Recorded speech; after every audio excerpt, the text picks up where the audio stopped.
So this interview is an interview with Father Don MacDonald OFM. It is part of a series of videos that mark the celebration of the Franciscans' presence in Western Canada since 1908.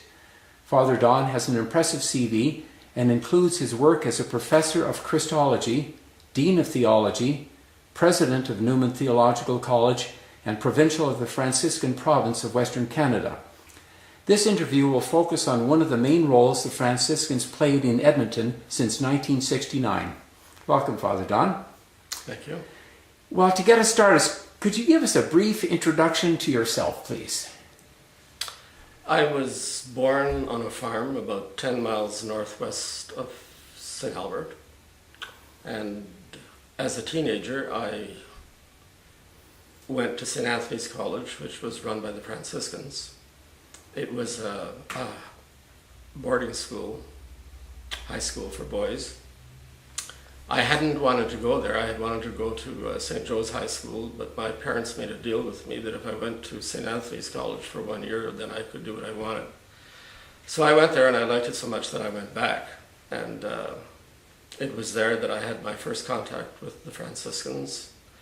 And they gave me a totally new image of what, let's say, being a religious or being a priest was like, and I was quite taken by them. And so anyhow, when I was about 19, going on 20, I joined the Franciscans in Sherbrooke, Quebec, Lennoxville, Quebec, which is close to Sherbrooke, and so I entered the novitiate there. So that was quite a change from the rural life, and that was just north of Edmonton where your family farmed. So what was that experience like, to move away from home and to start a vocation and a career at the same time?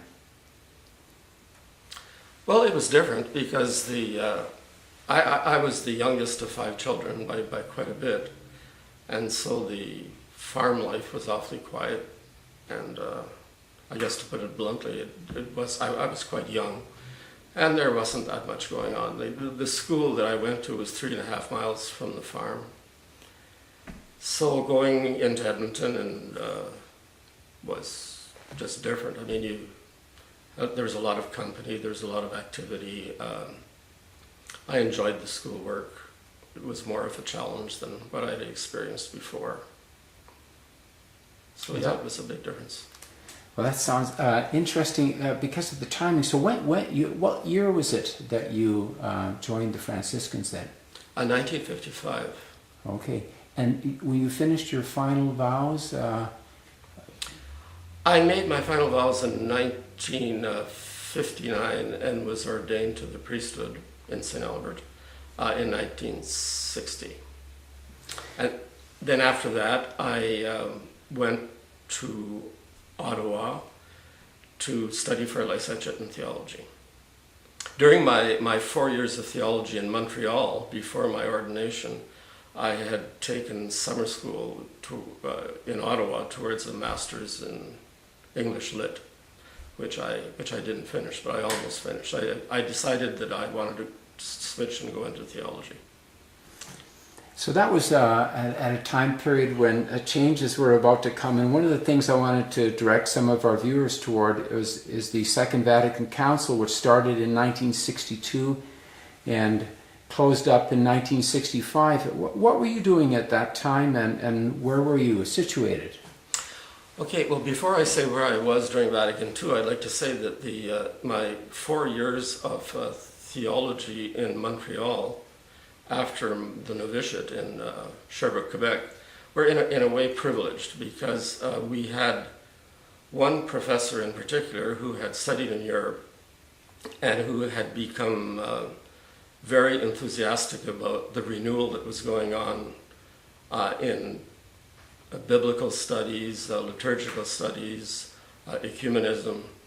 And so he got us very enthused about all of those things. So much so that when the Vatican II documents came out in 1965, we were aware our theology, the training that we had received in Montreal was pretty well in sync with that. with the content, the theological content of the Vatican II documents. So we were very fortunate. It was through no merit of our own, but we were just lucky enough to have that prop. Where was I during Vatican II?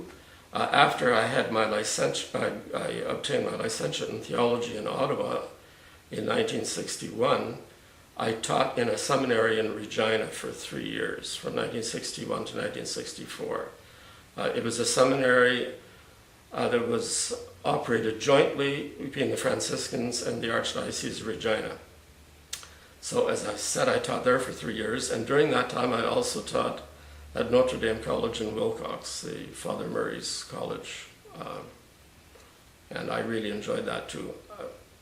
My 3 years in Regina were fantastic because the Archbishop of Regina was Michael Cornelius O'Neill, and he was aware of that Vatican II was coming, and he was prepared for it. And he and I used to exchange some of the new books on theology that were coming out. And even if I taught at the seminary primarily and at Wilcox, at Notre Dame College, I did an awful lot of pastoral work in Regina. I was not a pastor of a parish, but I replaced in probably 2/3 of the parishes in the Archdiocese of Regina. So for the first 2 years of Vatican II, between 62 and 64, I was in Regina. And but Regina was an archdiocese at that time that was very open to to the preparation for the council. Then in 1964, I went to Strasbourg, France for my doctorate in theology. So the last year of the council, I was in France, in Strasbourg, and there it was all the more exciting because we had reports from Rome about what was going on in some of the French papers every day. And there'd be Franciscans that were in Rome that would pass by Strasbourg, and they'd tell us what was going on there. So that's where I was during Vatican II.